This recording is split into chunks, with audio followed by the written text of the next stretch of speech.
I would say resilience is the continuation of life despite obstacles. And I think resilience is something that I think the best example of resilience is also if somebody asked me what makes the people on the south side of Chicago special, it would be the same question, resilience. It's the overcoming incredible odds but still finding This is a joy. podcast called Walk, Talk, Listen. An attempt to connect people and make this world a bit better by sharing opinions and experiences based on the belief that everyone's perspective is true, albeit partial. My name is Maurice and I would like to welcome you to yet another episode of Walk, Talk, Listen.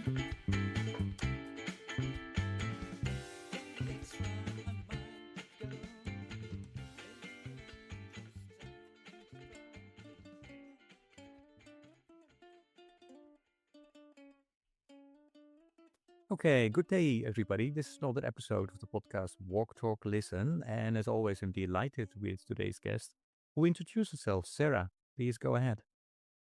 Thank you so much. Hello, everyone. My name is Sarah Rehman. I am the membership coordinator for the Network for Religious and Traditional Peacemakers. Um, so I'll just jump right into background. And how that led me to where I am. I was raised in a very strict Catholic household, and I think that is very important to who I've become and how I came to this place. So I think there was a series of events in my family while I was in high school that affected my perception of my own religious community, but also organized religion as a whole. So my understanding after those events and at that time was that people rarely practice the compassion, empathy, and understanding that is preached. Um, and while consecrated life may be a calling, it's a career like anything else. Um, from that, my undergraduate time, I think like many others, was very influential. I got as far away from home as I could under scholarship, moved to Iowa, uh, and discovered who I was, formed my own opinions, as many again as in undergraduate degrees do. I started seeing At that time, I started seeing the Catholic Church's widespread and systematic harms, especially towards women and children. This was around the time that the world found out about the sexual abuse within the church. And I think, like many others, that played a deep impact on my perceptions of morality and organized religion. Um, but at the same time, I was reintroduced to the positive role of religion in world religion courses.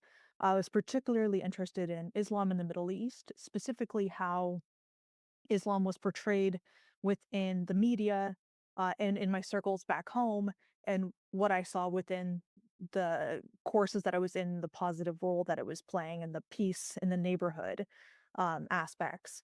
But I was also especially interested in religious conflict. So, examples where religion was used as the justification for violence. So, whether that was the Islamic State of Iraq and Syria with the Yazidi genocide, or the Lord's Resistance Army and their use of the Ten Commandments for harsh punishment, or white supremacists using the story of Cain and Abel to justify the subjugation of Black Americans during slavery.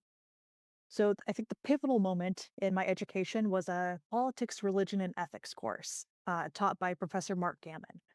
So this solidified the direction of my career path of engaging religious actors and leaders in peace building, and more especially fighting to reclaim religion for those who manipulate it.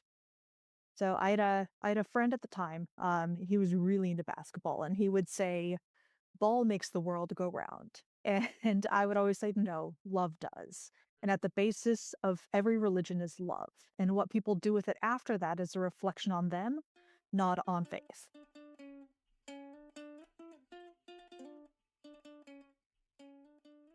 And a couple of very interesting things. I mean, first of all, going back to your upbringing, do you have any siblings? Yes, I'm the seventh of nine. So Oh, wow. all of my siblings are internationally adopted. Yeah. Um, so out of the five youngest, I am the only one that's not a twin. Uh-huh. And so we're all within 7 years. So again, so we're all very close in age. We all grew up in the same household, All my siblings are adopted. Actually, funnily enough, uh, as a child, I thought that children came from the airport because with because when my parents would introduce a new child into the family, Yeah. they would go to the airport, or we would go to the airport to welcome them back from Russia or South Korea or Vietnam. So Wow. Can I ask you a question then about it? So your siblings, are they, did they go in the same direction? So that's one question that I have when I listen to you. And then the other um, question is, yeah, how was that to, to go to the airport and then get, another brother, another sister? How did you feel about that? the airport one, I was since I'm seventh, so I'm all the way Hmm. at the bottom. Yeah. I barely remember my little brothers, Okay. and so it was just normal, Mm-hmm. they weren't, adopted siblings, they were just my siblings. Yeah. We may look a little different, may not have the same biological parents, but we're family. But no, none of my siblings follow the same direction. I would say they moved away from the church. That part is similar, but I mean, one of my sisters is a vet tech, another one works for TSA, another one, um, oh geez, now I'm trying to think what my siblings do. So just spread all over. We're Yeah. most not even in the same state, and so just all took different paths in life. Okay, so that's something that I was interested in while I was listening to you. Then on the other thing was that you lifted up Islam. So why, yeah, why were you interested in Islam and not, going more in depth in terms of um, Catholics, Catholicism? Yeah. So I you're beating me to the punch. I do come back to Christianity and to Catholicism. But I think Islam was was really, really interesting to me. Mhm. Because there was part of it was there was a base foundation. So it is also an Abrahamic faith. So there's not a full relearning. Of course there is a quite a bit. But I think what drew me to it was the stark differences in what I was learning in world religion, reading the Quran, Mm, reading the Hadith, learning about the Prophet Muhammad, like learning about how um people live versus the stark difference between what is portrayed in the media. And again, this was like 15 years mhm, after 9/11, but it was still there was still some like underlying xenophobia. And I was in undergrad during President Trump's first administration, and so with that there was the Muslim ban, and it was something that was like all of that rhetoric was in juxtaposed to what I was learning via text. So it was just the difference, but also seeing it in the community around me was very interesting.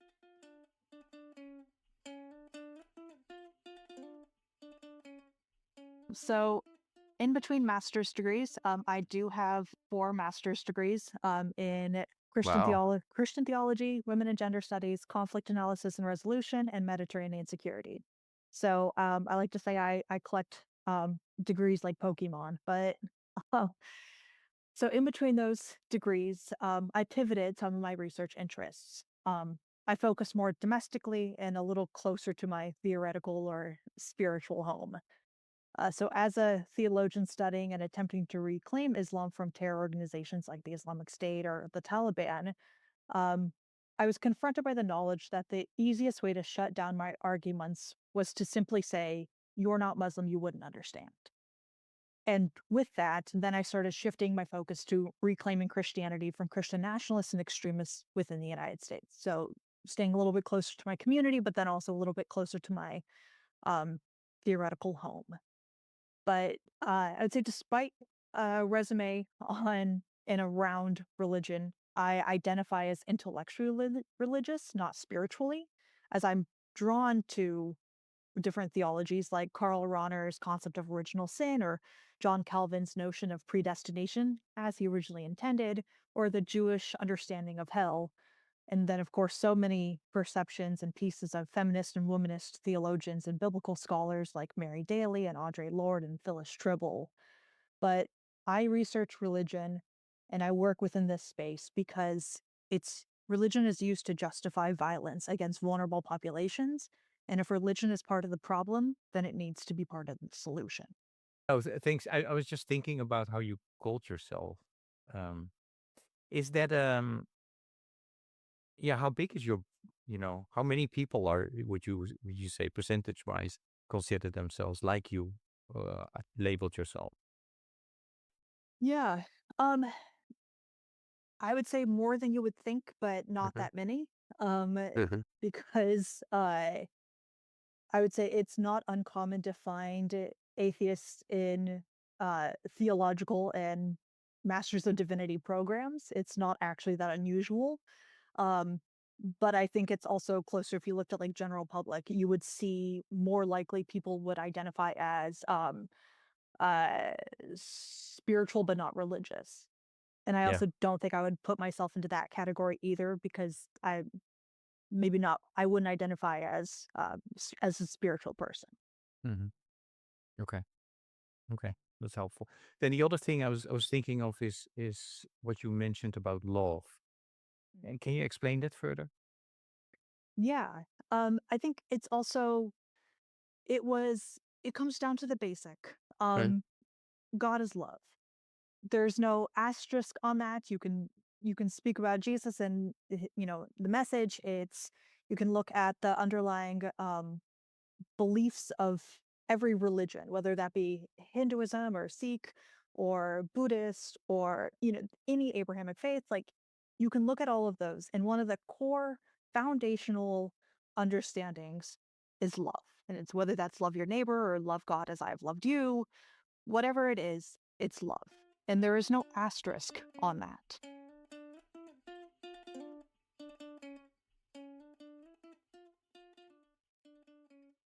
Yeah, so from there, I lead to where we met actually at the UN General Assembly side event, Hmm. where the Multi Faith Advisory Council to the UN, our gender working group, launched the advocacy brief on connecting sacred dialogue and responses in promoting gender equality and human rights. So this work was kind of a culmination of a lot of the things I care about. So it started with CSW 69. So back in March, so this Commission on the Status of Women, the six, Yes. Okay. Good. yeah, I was just I- I'm going to yeah, ask you because the yeah, listeners might not know what yeah. CSW means, but you I was just like, explained it. all those Yeah. UN acronyms really get you. So at the Commission on the Status of Women, which is UN Women's big event they host every year, there was a striking realization, I think, of the amount of pushback to women's rights, to gender equality, to intersectionality, to human rights as a whole.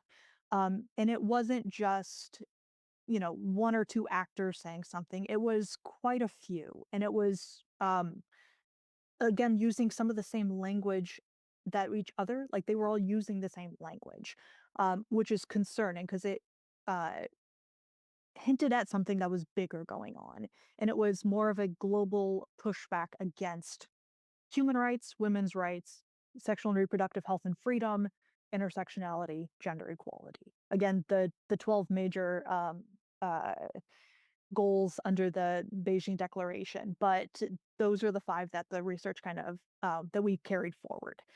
Um, so we looked at or I looked at the member statements, both written and verbal, and then the faith-based organizations who also submitted in writing to um, the UN Women for this conference. So from there, looked at what trends carried across the 12 themes, and then specifically looking at those five.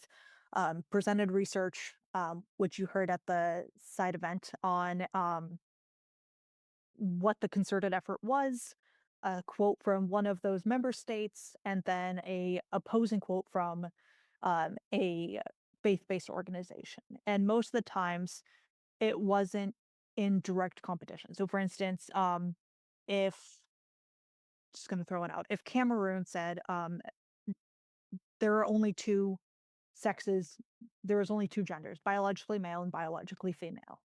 It isn't necessarily that a faith-based organization will then say, "No, there are many gender expressions, and gender and sex are not the same thing, and that doesn't have anything to do with sexual identity." That maybe wasn't the case. What was said, though, is the implicit argument against it, which is like, saying, um, men, women, and non-binary people. Like, that in itself is an implicit response to that argument. So that was something that was seen quite a bit throughout it. And so we took that research um, and made into an advocacy brief. And the advocacy brief, which got launched at this side event, is a resource and a call. So there's the resource to strengthen multilateral effects, through values-based collaboration and shared commitments to human dignity, equality, and justice. But it also encourages a reclaiming of collective prophetic voice that resists distortion, affirms equality, and promotes inclusion. So the advocacy brief took those 5 topics, so, gender and gender equality, sexual and reproductive health and freedom, motherhood and family, human rights, and inclusivity, or it was intersectionality and inclusion, and it found the argument that was made at, CSW 69, and it did a faith-based response to it. And it's an interfaith, multi-faith response. So, within this advocacy brief, again, to keep it short, it's only like 15 pages. We used 1 or 2 faith-based responses. So for gender and gender equality, we used indigenous and two-spirit. So, um, yeah, and so from there also did a collective faith-based response to the pushback against gender equality. So that was one goal that the advocacy brief approached or addressed. And then from there, the advocacy brief moves then into a research compendium. Now, this is something we're working on now, and it will get unrolled at next year's Commission on the Status of Women, so next March. Um, and then that will be a really flushed out version of the advocacy brief. So not just focusing on those 5 areas, but focusing on, I think we're at maybe 10 or 11, and then from there, it's not just, one, Jewish example of motherhood and family, or one, indigenous people's perspective on gender equality. It'll be the major faith traditions represented with positive responses to that pushback, so if you needed to, again, the compendium's goal is to provide a booklet of research that you can flip through as a tool that will also be used to replicate data, replicate research, if that is the sole goal. Wow.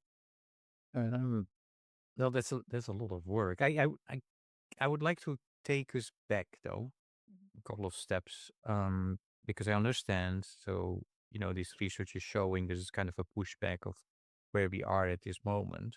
But it seems to, um, because you mentioned this, started with Beijing. So can you maybe explain for the listeners who are not familiar with that, of what happened in what happened in Beijing, and how did it get to where we are today? Yeah. I mean, for the neighbor version, for your grandmother and father Right. version. Yeah. I think so. The Beijing Declaration. So it was. Let me see if I can think of this as like a summary version. So essentially, the Beijing Declaration and the Platform for Action. So that's the full name of it. Was an agenda for women's empowerment. So at its base core, that's the goal. It seeks to promote equality between women and men, matter of human rights, and a condition of social justice. Um, so it sets it as a fundamental prerequisite for equ- equal development and peace. So it can again, the 12 goals, and I know I'm going to forget them all. there are 12 areas of concern, excuse me. So it's, women in poverty, education and training, women in health, violence against women, um, like institutional mechanisms for the advancement of women, human rights of women, women in the media, women environment, the girl child. I know I missed a couple in there, but um, the it's essentially just a set goal for the empowerment of women. So yeah, and it's again, so it was in 1995, and so the goal is just to hit as many of those as possible. And again, most places or most governments and NGOs, faith-based organizations, institutions uh, have this goal to reach and to hit all 12 of those focus areas. Um, you can make arguments as to whether they are how successful each government is or how successful each context is, but that is the goal. And so from there, um, I think in the last few years, there has the spaces, the whether NGO spaces, the secular society, anybody in the space has kind of noticed there's been a backsliding of women's rights. Whether that's because of whether it's touted or it was, the reason given is that uh, you know, cultural norms or traditional values, or you see a lot now within Mhm. the faith space of a reemergence of family values, and again, attempting to reclaim what family values means. And again, most of it is in this case is pushback. It tends to be traditional hierarchical male headship, female submission. Tend to be in this context what that is. Um, but I think there was uh Ban Ki who was it? No, the UN Secretary General Antonio Guterres wrote. He had a quote at the beginning of CSW Mhm. 69 where he spoke about the backsliding and the women's rights specifically being under attack. And you also see quite a few religious-based organizations with a lot of money and influence and political power creating conferences, going into underdeveloped spaces, really putting money towards upholding this traditional norm where um, women's rights are at risk. Mhm.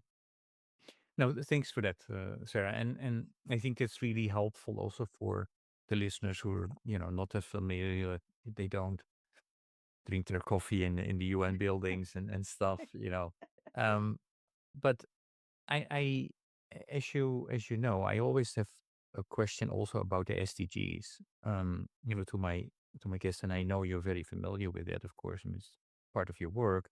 But one of the sustainable development goals is women's empowerment, right? I Mhm. mean, basically, Mhm. that's the bottom line of it.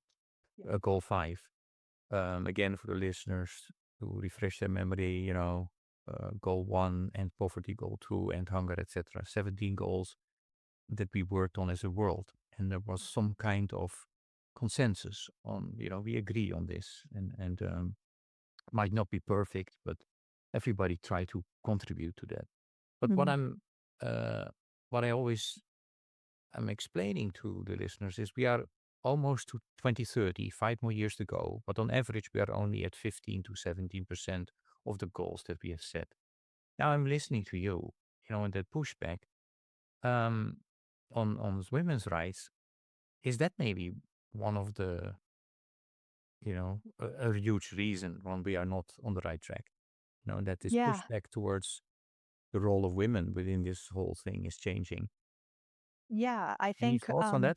Yeah, I think it maybe was last year at one of the big UN moments. Maybe it was the high level political forum or the UN General Assembly. I'm foggy on the date. But there was a conversation because I mean I think every almost every big UN moment has SDGs, the Sustainable Development Goals, are brought up, and it's always the like, we're reaching a goal, and we've got 5 more years to get this goal, and we are nowhere close to this goal. What can we do in the next year and the next 5 years in order to reach this goal?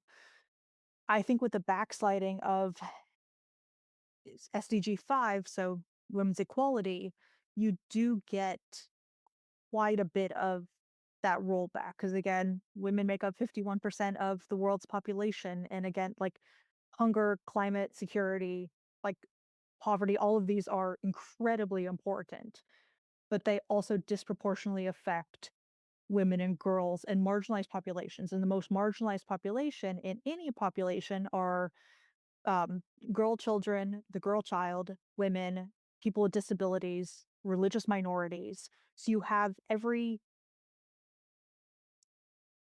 marginalized group. It's like what who is the most marginalized, and if gender equality isn't part of the goal in order to reach, then of course the SDGs goal of 2030 will always fall a little behind. But I remember the last year, going back to the story, I think it was they said it would take until like another 200 years to reach 100% of equality for all 17 goals to be met. And 200 years is not going to be accomplished in 5 years, even if there wasn't pushback, even if there wasn't uh, powerful people who are pushing and throwing a lot of money at the pushback.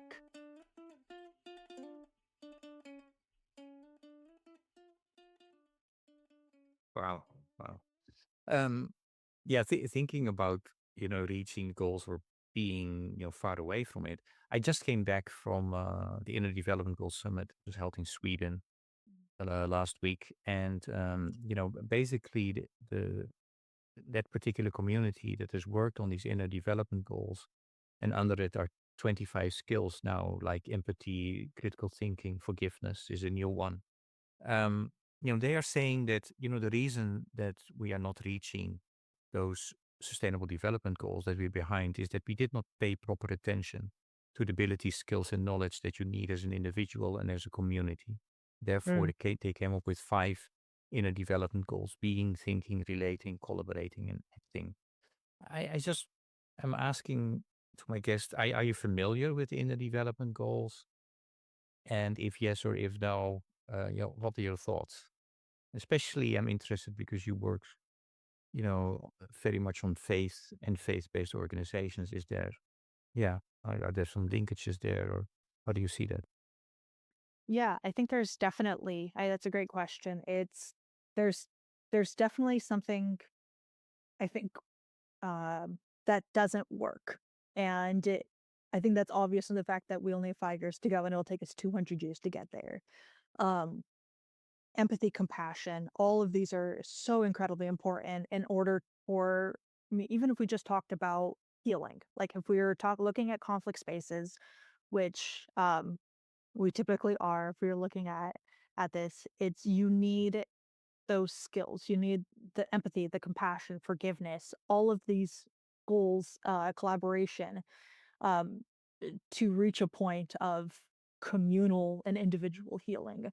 And I think part of what's broken in the system is that oftentimes it's a top-down approach rather than a bottom-up. Um, and faith can become, faith leaders especially can play such a role in that space because they're already trusted members of their communities. Me sitting in Washington, D.C., coming into Nigeria to talk about the conflict between Muslims and Christians is not going to have the same effect if a imam and a pastor who are Nigerian in Nigeria stand and speak about peace. So having that bottom up approach and then supporting local communities in the work that they're already doing and, providing them with the resources to be successful in that work is so important. But again, we've had these approaches for much longer than 1995 with the Beijing Declaration and long before, yeah. And it's kind of funny that and I don't know if you have the same two people in mind, Was But it if you the talk, imam and the pastor? yeah, Yeah. yeah, they Yeah. were at the IDG summit as well, and they spoke. And the imam was with me in one of the working groups. So very inspiring persons. They both won the Commonwealth Peace Prize. Yeah. Um, so yeah, no, remarkable two people who were fighting at one point in their lives against each other, and are Yeah. now they now consider themselves as a couple. You know, Yeah. who's Yeah. married, and they indeed go around the world and spreading that message of peace and love, for Yeah. sure. And So what's even more remarkable, I mean, they are remarkable, of course, but the organization that they created uh, has two executive directors, one Muslim and one Christian. And so it will never be a power imbalance, or that's the goal. hmm, Um, and the new executive director for the Muslim affairs, is a youth. I mean, he might have just aged out, youth being 35. Um, but so we had the privilege of working with him. With our organization and a youth religion mediation course that we taught and held last year, I believe, or maybe it was the year before. But again, remarkable organization and the work that they're doing. Again, it's impactful, um, and it speaks a lot higher than if a Westerner comes in and tells these folks how to have sustainable peace in their community. cool. Yeah. Um, yeah. I have a couple of questions that come out of my walk, but maybe we haven't finished. I did not ask you to finish. Have you finished your story in terms of the work that you do? So you've worked on this report, which you know, uh, well received, well done. It's not over. The next steps you're working on. Um, I do have a question about the organization that you work for. Mm. It's the name is now slipping my mind. It's peace, something with peacemaker, right? Yeah, the Network for Religious and Traditional Peacemakers. Okay. So what do you have with conflict? Because that's something that you mentioned. I mean, I think that's the reason that you work for this organization, also, right? So Yeah. Yeah, so we're a membership-based organization, so we have 119 organizations that we work with and we support in various ways. So but the organizations themselves are widespread depending on, what they work on. So we have small grassroots peace builders in Nigeria who are working to, on whether it's women's rights or peace education or uh, climate conflict.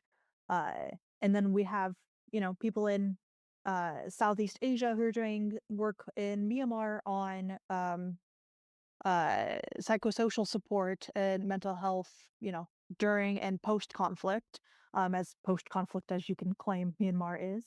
And then we have organizations that we work with in Europe and the EU entities. So part of the work that we do connects the resources of UN entities and large organizations that have like peace building or peace mediation power, like CMI in Finland or Berghoff Foundation in Germany, with smaller grassroots peace builders, whether they can provide financial resources or capacity building or trainings, access to research or advocacy, whether that, however that comes for. Um, so a lot of the organizations we work in are in conflict zones or in, post conflict. Um, but all of them are either religious or traditional actors working towards peace, or they are themselves religious or they work closely with religious or traditional actors towards peace.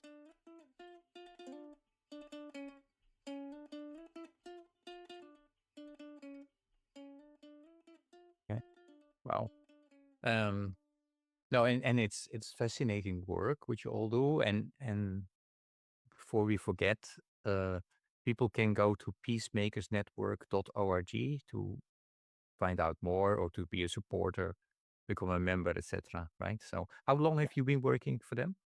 About 2.5 years now. Okay, Yeah. okay, cool.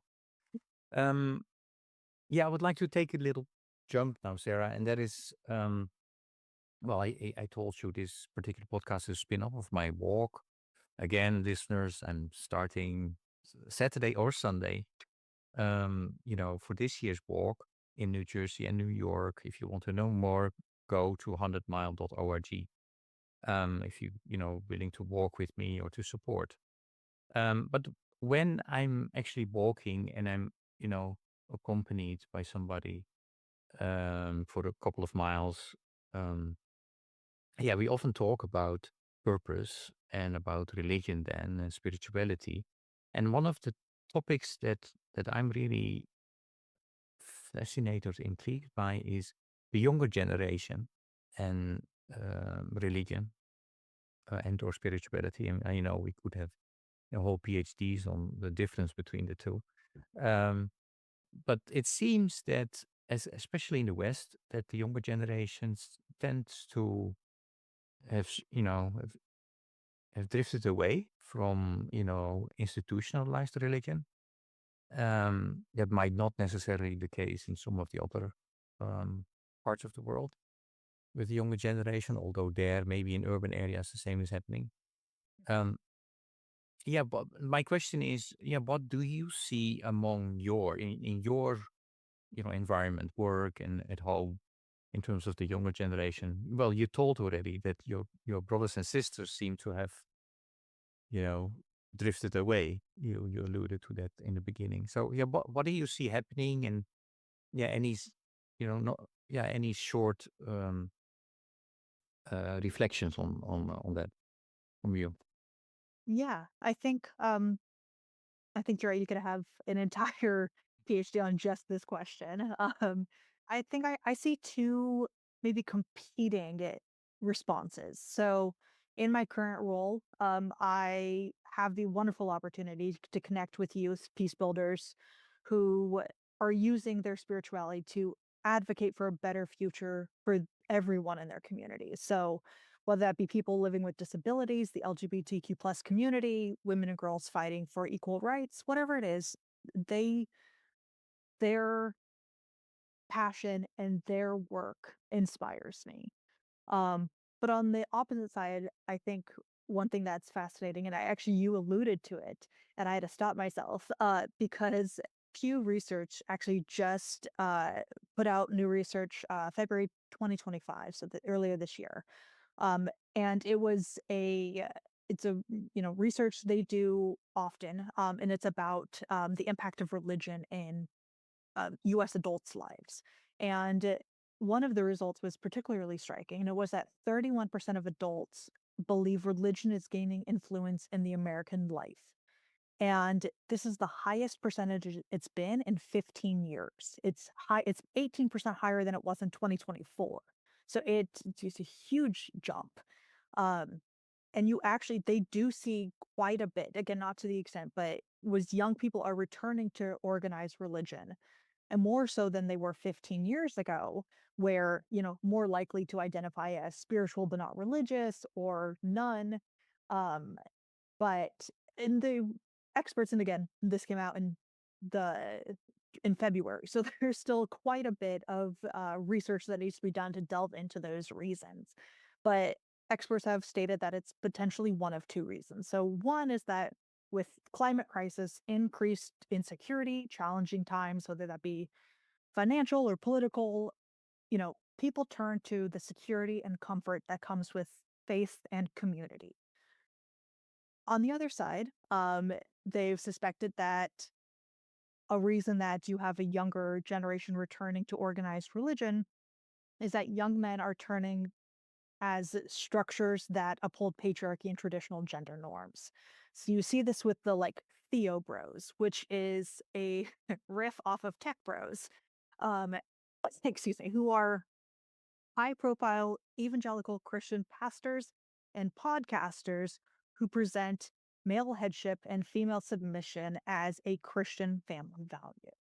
And so experts suggest that that may be one reason you see this increase of younger folks returning to organized religion, or even maybe as a response, as an explanation as to why Um, 31% of adults believe that religion is gaining influence in American life.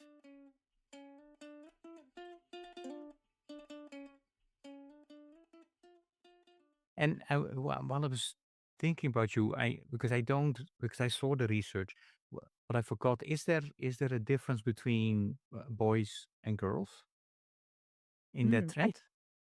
I think so. I'm trying. Trying to remember as well. I think they do account for that. I think Pew Research accounts for it, but I don't remember the percentages Okay, um off the top of my head. okay. Because I remember having seen on a Dutch television program where they was saying that, especially on around TikTok, you see the boys Yes. leaning towards more traditional values, and Yeah. Yeah, you see that with the manosphere, which is where you typically find Theo Bros. yeah, yeah. Okay, wow. Um, no, thanks, and reminding us also about this study. I really think it's interesting for folks that are interested, going a little bit deeper, to read it. And um, okay, then actually let me go to back to the walk, and I hope the walk as well as the podcast. What I hope that it will do is connect people, because I think there is a lot of polarization going on, and it's not about that you should not have disagreements, but people are not talking anymore. So I hope that by connecting and trying to find ways to connect people, that this walk and this particular podcast will contribute to that people start talking and have some dialogue, because that's really necessary. It's not healthy at all, and creates all kinds of problems. And then you get, I think, to the word that you mentioned, love is becomes really complicated. Um, Now, what I try to do in the podcast is to connect you not only with me and the listeners, but also to connect you with the previous guest. And the previous guest has a question for you. So my question for the next guest would be: imagine yourself that you are in the nature, in the place that you like to be in the nature, admire the scene around you, and and then share what would be um, what would be then the first thought and come to you as while meditating the beautiful nature. What would be the first thought that comes to you as a message from the nature to you? That's a very good question. I think the first immediate thought was protect me. I think there's so much um, disregard and harm of our nature and our wonderful spaces that breathe so much. I mean, we can talk about the environmental impacts uh, of a lack of or of deforestation and unclean water, uh, but I think so much um, as climate crises impact refugee movements or migration movements and conflict as um, water conflict, how much of that is impacted. I think if I was meditating and listening to nature, it would be protect me at all costs, because while I think some have the notion that you can just escape this planet, I don't believe that, and I think we have this one planet, and if we want future generations to if we even want us to, uh, enjoy that nature, we need to do what we can to protect it. Thank you. Um, your question for the next guest. Yes, my question is, what's something you know now that would have saved you 3 years if you had learned it earlier?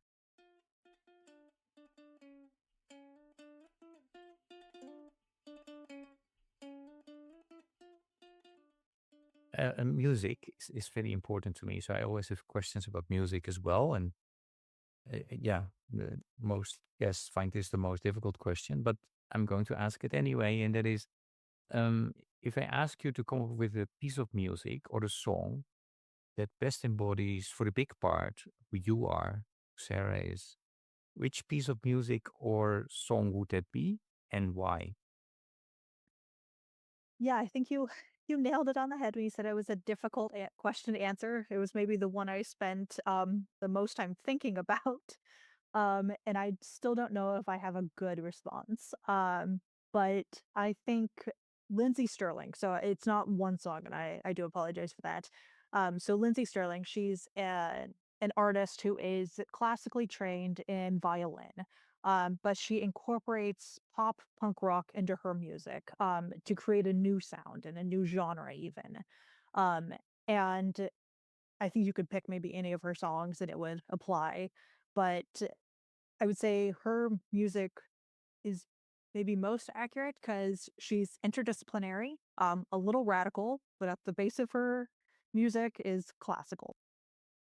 I had to laugh a little bit when I was inside when I was listening to you just now, you know, um, in terms of you ended with classical, because I always say to my colleagues, right, okay, if you're used to classical music, that's all good, but when you work with me, you need to learn how to play jazz. So it will be interesting for the two of us to work together.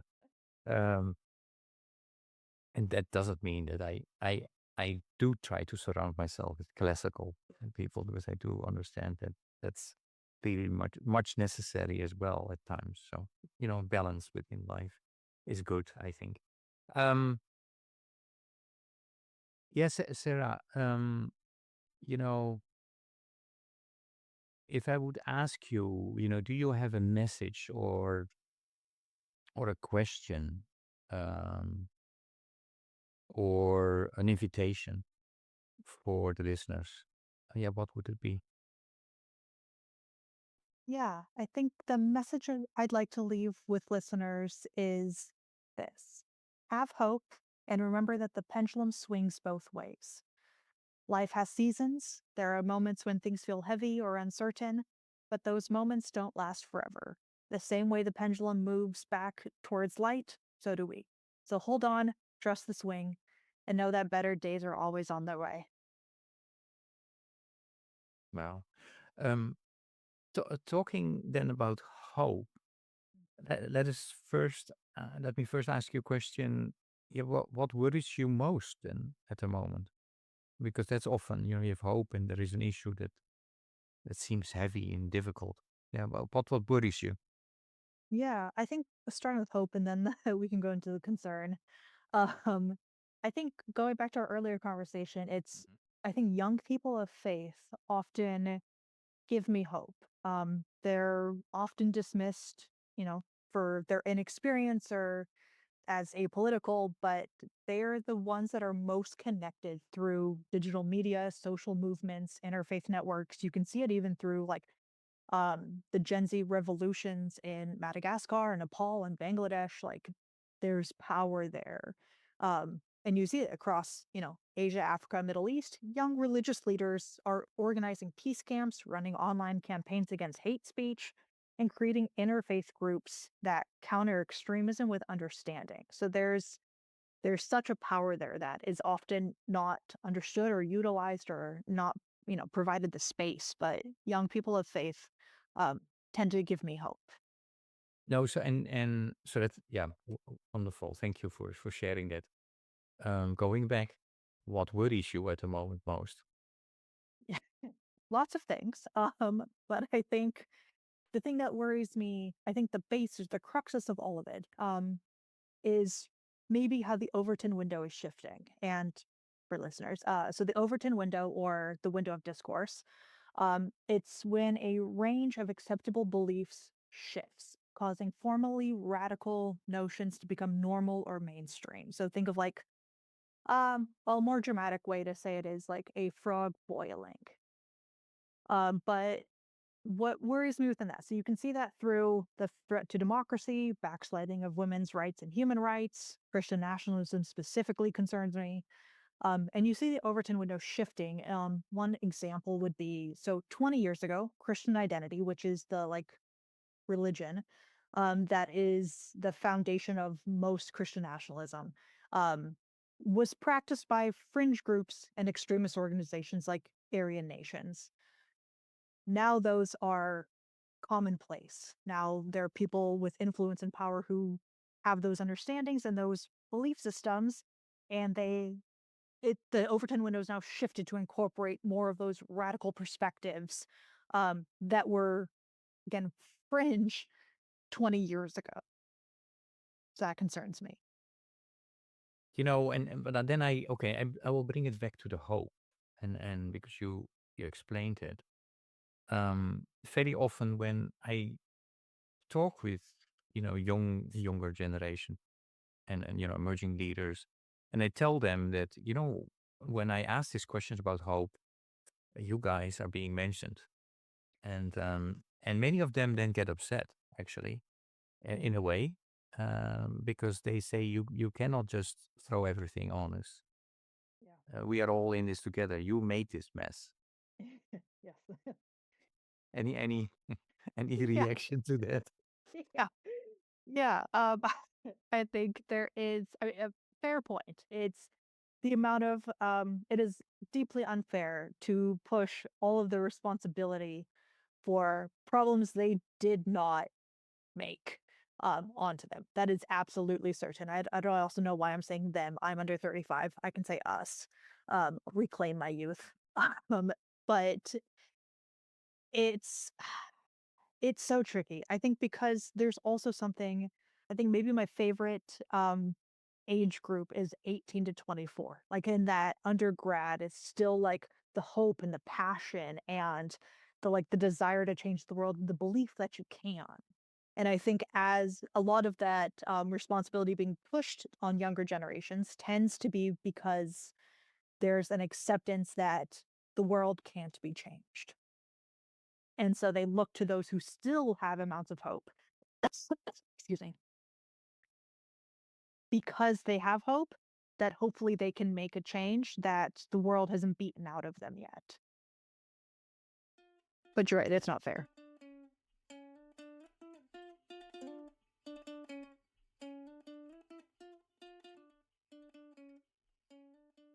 Okay.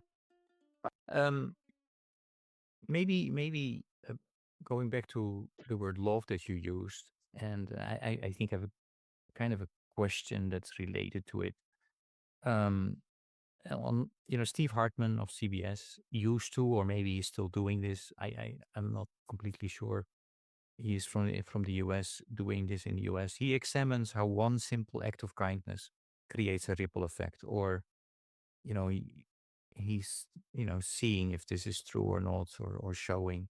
So what are your thoughts about that, about the potential of one simple act of kindness in creating a ripple effect? So that's one. And the second part of the question is, if I ask you to come up with one simple act of kindness right now, what would it be? Yeah. Um, I think it's maybe easier for me to answer the first part. The one simple act of kindness creating a ripple effect. Maybe I'll just show an example instead. So I always think about like what has changed the trajectory of your life, and whether that's like an impactful 24 hours where you met somebody incredibly important, or it's a person who has influenced how your life has changed. So earlier when we were talking, I mentioned that my siblings have taken different paths in life, but and I went to school in Iowa, which is as far away as I could go with a scholarship. But the the way that my sister Margaret, she's 2 years older than me. She's one of my best friends. She actually lives fairly close, thank goodness. She changed the trajectory of my life. And she did it in a way during high school that it's a debt that I will never be able to repay. Um so she um so my parents, I'm not a first generation college student, but my parents were not as supportive as one would hope. And so, she ensured like, she visited college with me, and she drove the, 14 hours to do so. And then when I got accepted and I got the scholarships and I, was packing up and ready to move, um, she loaded her car and me and it drove me to moved me into college. She had just worked overnight. She, drove the 14 hours, moved me in, sat with me at orientation when everybody else had their parents, and she ensured that I had access to college and a college education. And that has made such an impact on my life through grad school to the relationships I have to the place that I'm in, even being in Washington, D.C., having this job, talking to you. None of it would have happened if she hadn't made me a priority in that moment. I don't know if you can count that as one act of kindness because it's maybe uh, or, a trend of acts, but I think that would be my answer. Beautiful. Yeah, thank you for sharing. Um, I'm still going to push you on a simple of act of kindness by you this week. Yeah. Maybe raking leaves.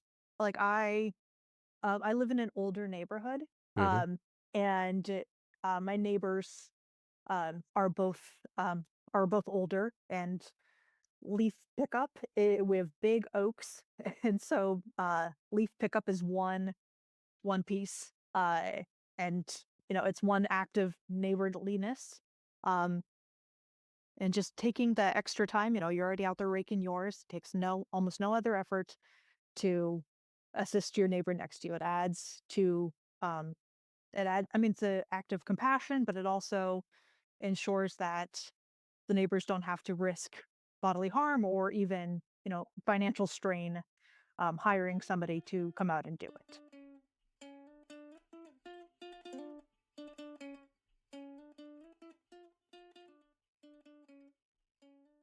Okay. Um, I'm yeah going now for the third time back to the 100-mile walk. My apologies for this shameless Hey, I love a walk. well, about advertisements for my walk. But we my colleagues and myself were also asking this week, past guests and people that we meet on the street, um, a question, and then we are asking them permission to use the video. So I'm going to do that also for you.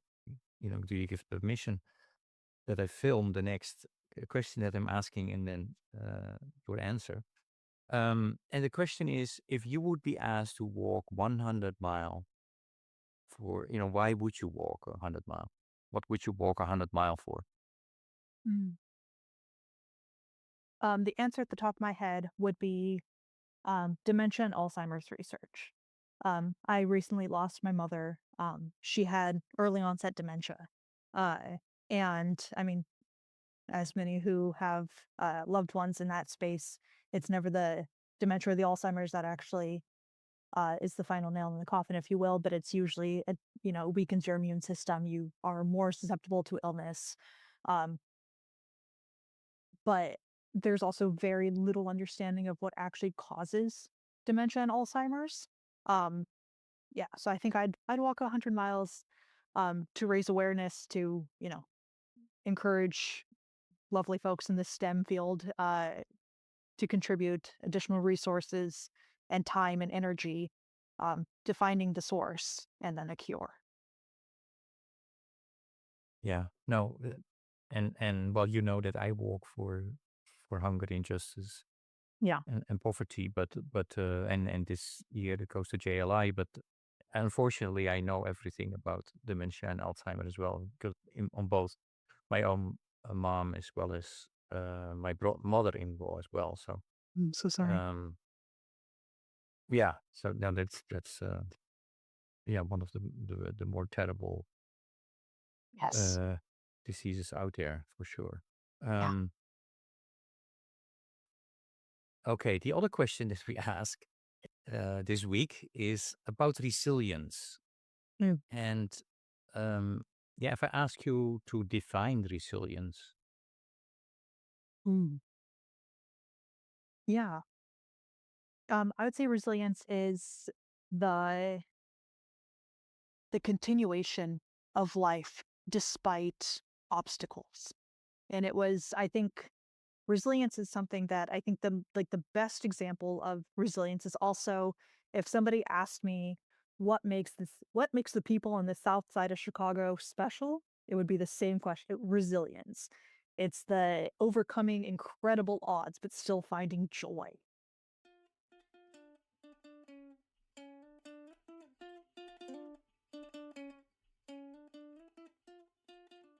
Hmm, great.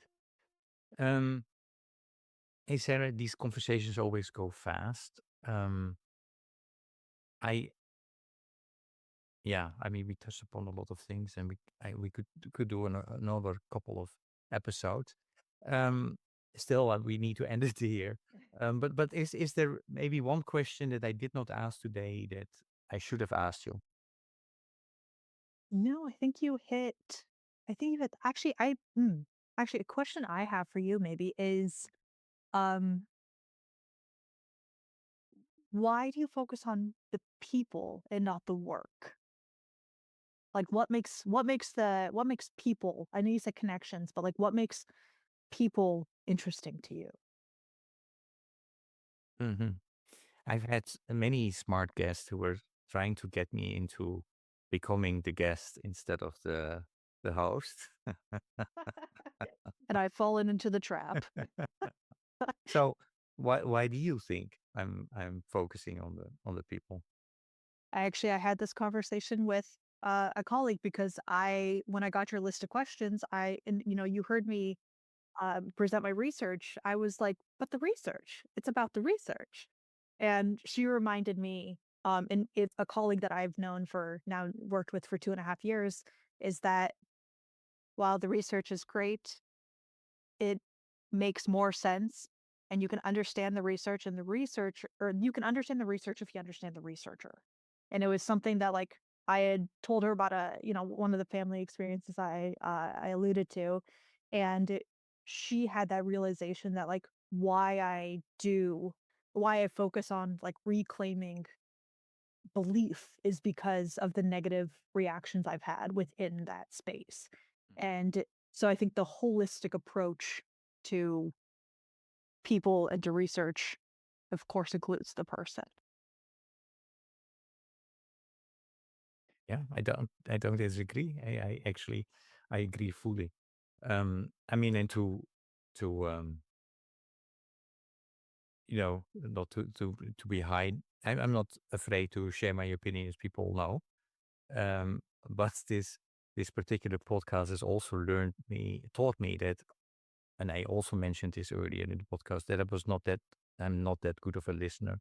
So you know, so therefore, I don't want to talk too much during this time, but really try to listen to my guest. So that's why I'm not going often. I refuse to answer if a guest asks me a question because I can go off like I'm not going off now. Um, but let me quickly try to you know answer that question. I mean, you talked about love. That's the most important thing, yeah, for me, it is, why you're on this earth my short answer is, and I'm not saying I'm good at it, but uh, to help each other. And that's about people. That's not about the action. It's to be there for others. So that's about the people. So Mm. if we could keep that a little bit more in front of each other, then we would not do the things that are happening in the world today. I'm totally convinced about that. So, um, Yeah. anyway, listeners, forget about this. This is not about me. This is about Sarah. Yeah. I was like, there's this thing, it's called a 6-word story. Um, and my 6-word story is, um, violence will end when we humanize. That might have only been 5, but 5-word story. Okay, I'm going to end there with you. Many thanks for your willingness to talk with me today, for everything you do. Most important, for who you are. And yeah, Thank you so much for continue that. having me. Thank you. It was wonderful speaking with you. And thank you so much for inviting me. Great. No, that's mutual. Take care. Thank you as well.